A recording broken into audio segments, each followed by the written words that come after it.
La chronique mercato, la chronique transfert. Allons voir tout ce qui s'est passé dans le mercato. Tout d'abord, un départ à Nice, c'est officiel, je vous en ai déjà parlé 2 ou 3 fois, c'est le latéral d'Albert qui quitte Nice et qui s'engage avec l'Inter de Milan, ça a été officialisé. D'Albert rejoindront la Serie A contre un chèque de 20 millions d'euros, grosse vente donc du côté de l'OGC Nice qui récupère un gros montant. Notre départ du côté de l'OGC Nice, c'est Esric, 25 ans, qui quitte les Niçois et qui s'engage avec la Fiorentina en Serie A aussi, contre un chèque de 4 millions d'euros a priori. Esric, très bon joueur, mais du côté de Nice, il y avait beaucoup de concurrence, notamment avec les arrivées de Pierre Lesmelou et de Alan Saint-Maximin. C'est pourquoi Esric va voir un petit peu ailleurs. Bonne chance à lui du côté de la Fiorentina, ça a quand même pas être facile de s'imposer là-bas, mais je lui souhaite bonne chance. Des nouvelles de Clément Chantôme, l'ancien milieu de terrain du PSG qui part en prêt avec sans option d'achat à Lens en Ligue 2. Chantôme, en 29 ans, voit sa carrière quand même dégringoler de plus en plus. C'est quand même dommage pour un joueur qui était vraiment très bon, qui a été au PSG. Il a beaucoup de mal depuis à percer, que ce soit à Bordeaux, à Rennes, à Toulouse, il a toujours eu du mal. Donc on va voir est-ce qu'il va réussir à se relancer du côté de Lens. Du côté des Girondins de Bordeaux, une première recrue à signer hier, c'est le Brésilien Otavio qui arrive donc en provenance de l'Atlético Paranense au Brésil. Je vous en ai déjà parlé, c'est un milieu défensif de 23 ans qui s'engage contre environ 5 millions d'euros du côté des Girondins de Bordeaux. Autre recrue à Bordeaux le même jour, c'est Jonathan Kafou, l'attaquant ailier des Ludogorets en Bulgarie, qui s'engage avec les Girondins de Bordeaux.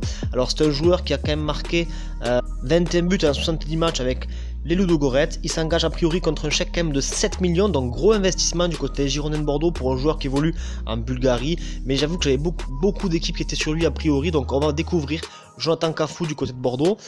Otavio, Malcolm, c'est très brésilien du côté de Bordeaux cette année. On part maintenant du côté des Saint-Etienne des Verts. Première recrue, c'est Hernani, c'est un Brésilien qui arrive en prêt du Zénith Saint-Pétersbourg en Russie. 23 ans, milieu de terrain, Hernani. Il n'a pas réussi à s'imposer du côté de la Russie. Il va donc essayer de se relancer en Ligue 1 avec les Verts. Autre recrue du côté des Verts, c'est le jeune grec Katranis, latéral gauche de 19 ans. Il est international espoir grec. Il a joué 17 matchs la saison dernière en Ligue 1 en Grèce et donc il va rejoindre Saint-Etienne. Donc c'est encore un jeune espoir, 19 ans, donc on le verra dans les années à venir sûrement.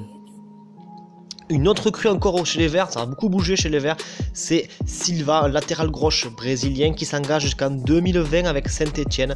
26 ans Silva, il arrive en provenance de l'Udinese en Serie A. Il était prêté à Grenade la saison dernière en Liga espagnole où il a joué 12 matchs. On va donc découvrir Silva avec les Verts cette saison.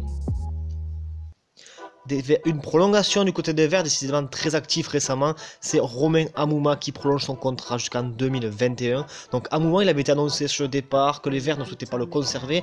J'avoue personnellement, j'avais pas trop compris pourquoi, parce que c'est pour moi un des meilleurs joueurs à Saint-Etienne. Je comprends donc totalement que Saint-Etienne prolonge Romain Amouma. Marseille cherche un attaquant depuis un petit moment maintenant, on le sait. La piste Giroud est maintenant entérinée, il ne signera pas. Carlos Bacca, ça traîne énormément. La dernière recrue possible du côté de Marseille, la dernière piste serait l'attaquant remplaçant de Tottenham, Vincent Janssen, l'attaquant hollandais de 23 ans. Janssen, c'est un joueur qui est arrivé en provenance de la l'AZ Alkmaar il y a 1 an et demi à peu près. À la l'AZ Alkmaar, c'était 49 matchs, 32 buts quand même, donc un attaquant très prolifique aux Pays-Bas. Il n'a pas réussi à s'imposer du côté de Tottenham. La saison dernière, c'est 6 buts à peine avec Tottenham, rarement titulaire. Il compte quand même 13 sélections et 7 buts avec les Pays-Bas. Il a été recruté contre 20 millions à l'époque. A priori, Tottenham ne serait pas contre de le laisser partir, on le comprend, parce qu'il y a beaucoup de concurrence à Tottenham et je pense qu'il va peu jouer. Avoir la proposition, l'offre, je pense qu'il faudra quand même compter par de 15 millions pour cet attaquant-là.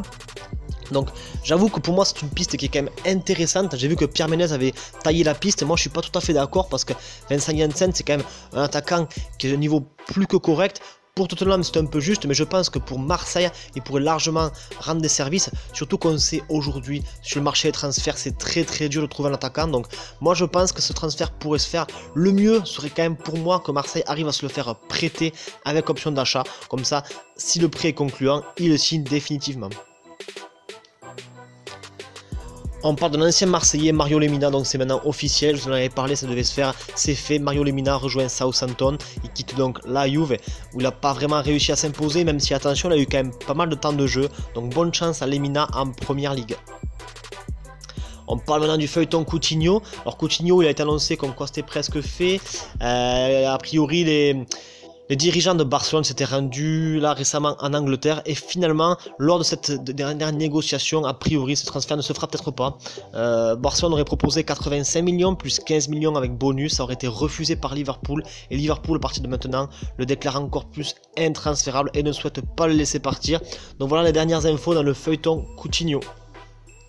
Et le second feuilleton du moment, c'est Dembélé. Dembélé qui devrait a priori s'engager avec le Barça, même si attention, c'est pas encore fait. C'est ce qu'annoncent certains médias. Dembélé, on parle donc d'un transfert quand même de 100 millions.